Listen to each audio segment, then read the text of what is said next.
Hello guys, this is शिक्षा उपाध्याय। आप सभी का हमारे यूट्यूब चैनल BLED कोर्स पर हार्दिक स्वागत है। आज के सेशन में हम डिस्कस करने वाले हैं BLED फोर्थ ईयर का जो सब्जेक्ट है उसका सिलेबस क्या है, यानी हमें BLED फोर्थ ईयर में कौन कौन से टॉपिक को पढ़ना है। तो BLED फर्स्ट ईयर के जितने भी सब्जेक्ट हैं, यानी जो ऑप्शनल है और कंपलसरी है, both subject are discussed today. तो गाइस चलिए देखते हैं। जैसे कि आप यहाँ देख सकते हैं BLED फोर्थ ईयर का ही है और ये फर्स्ट पेपर है जो कि कंपलसरी है।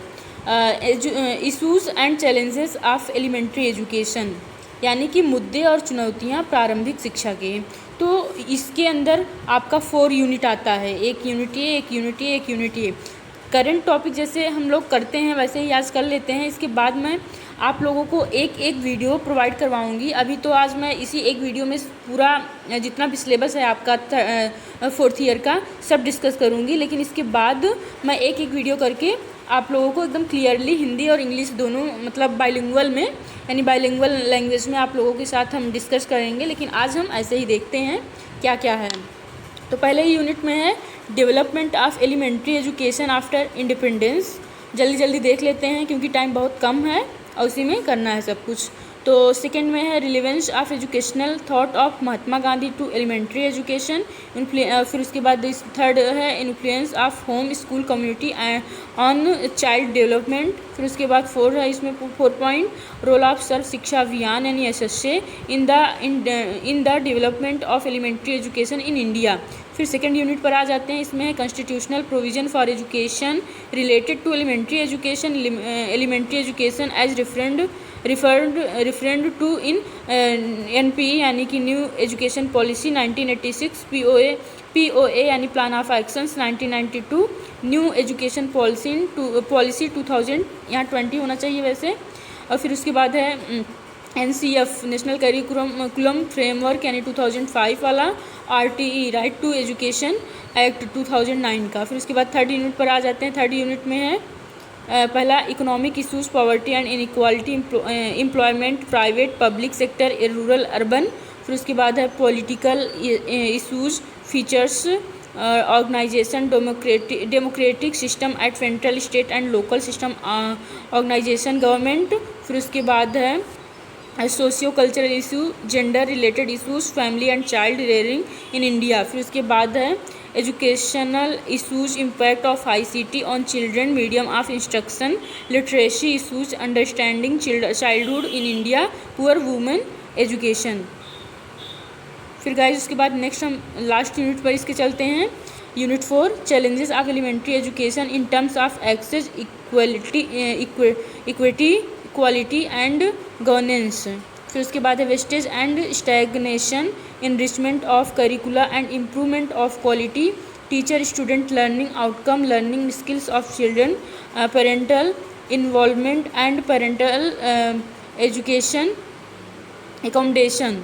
फिर उसके बाद है इक्विपमेंट, ट्रेडिशनल एक्टिव क्लासरूम। फिर उसके बाद है drop out rate, student attendance, achievement level of different type of learner, UUE and PTR। इन सब के बारे में फर्स्ट पेपर में हमें डिस्कस करना रहेगा।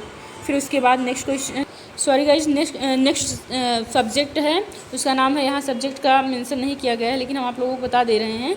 सब्जेक्ट का नाम है मेजरमेंट एंड इवेल्युएशन, जो कि कंपलसरी सब्जेक्ट है। इसका फर्स्ट यूनिट है the measurement and evaluation process, concept, need, relevance and scope, level of measurement. यहाँ हम लिख दे रहे हैं मेजरमेंट एंड इवेल्युएशन, इसका नाम है, इस सब्जेक्ट का नाम है। और फिर इसके बाद आता है relation and difference between measurement and evaluation, taxonomy of educational objectives and role of measurement and evaluation यानी मूल्यांकन। फिर उसके बाद यूनिट सेकेंड है, इसमें tools of measurement, nature, purpose and types of measurement, physical, educational and psychological. फिर उसके बाद है technique of evaluation, subjective, objective and performance test, socio tools of evaluation, questionnaire, scale.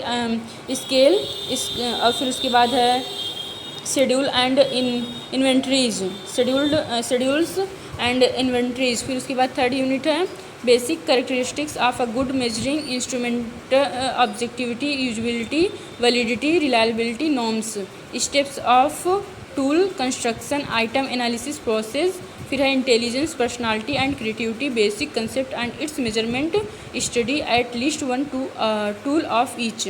फिर फोर्थ यूनिट है approaches of evaluation, formative and summative evaluation, comprehensive and continuous evaluation, internal and external evaluation, criterion and norm referenced evaluation, CGPA, GGPA।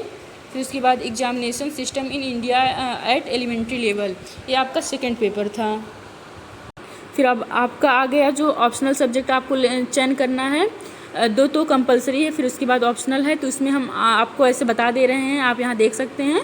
बाद में हम एक एक video मतलब एक एक सब्जेक्ट का आप लोगों को अच्छे से उसमें हिंदी और इंग्लिश यानी बाइलिंगुअल आपको प्रोवाइड करवाएंगे, अच्छे से एक्सप्लेन करेंगे उसमें। लेकिन अभी ऐसे हम देख लेते हैं जल्दी जल्दी। जैसे पहला यूनिट ये है, सेकेंड यूनिट ये, थर्ड यूनिट ये इसका। फिर उसके बाद इसका फोर्थ यूनिट, थर्ड यूनिट का एक टॉपिक इधर भी है, ये थर्ड यूनिट का है। फिर उसके बाद ये फोर्थ यूनिट है, inclusive practice in the classroom, pedagogical strategies, cooperative learning. इस तरीके से यहाँ आप देख सकते हैं। फिर उसके बाद यहाँ ये है EVS, जिसको हम कहते हैं इन्वायरमेंटल एजुकेशन, यानी कि पर्यावरणीय शिक्षा। इसमें भी आपका फोर्थ यूनिट है, एक यूनिट ये, दो यूनिट, तीन यूनिट, और फिर उसके बाद एक यूनिट इधर है, आप इधर देख सकते हैं। फिर उसके बाद आपका ये नेक्स्ट पेपर है गाइडेंस एंड काउंसलिंग का, यानी परामर्श और निर्देशन का। इस तरीके से आप देख सकते हैं यहाँ ये फर्स्ट यूनिट, सेकेंड यूनिट, फिर उसके बाद ये थर्ड यूनिट और fourth unit, third fourth unit.